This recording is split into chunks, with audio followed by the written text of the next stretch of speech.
been almost 2 months. August 4th will be 2 months. For Kelly Kelvin, time has not dulled the painful loss of her husband, Josh. The hardest thing, my kids are devastated. You know, they keep saying, Mom, I lost my best friend.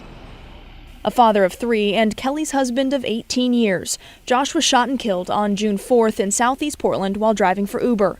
At the time, a 17-year-old was his passenger. The teenager was also shot, but survived.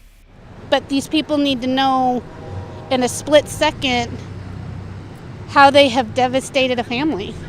Her grief now propelling her into action, demanding new safety measures for rideshare drivers, like getting rid of third-party pickups and putting cameras inside the car. Kelly's bringing her concerns to both Uber and the city of Portland. You know, even though this happened from outside of the vehicle, they could have maybe picked up who did it.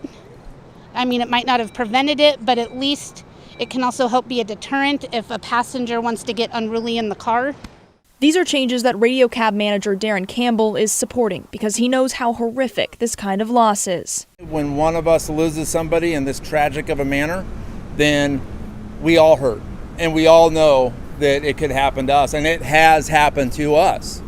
Last spring, radio cab driver Reese Lahan was stabbed and killed by a passenger.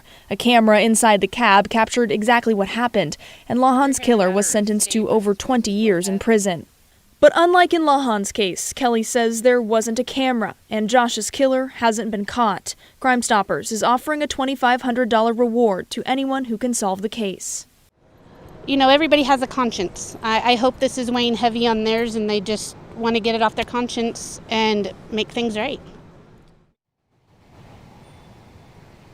Of course, if you know anything about the person who shot and killed Josh, you can report that anonymously to Crime Stoppers online.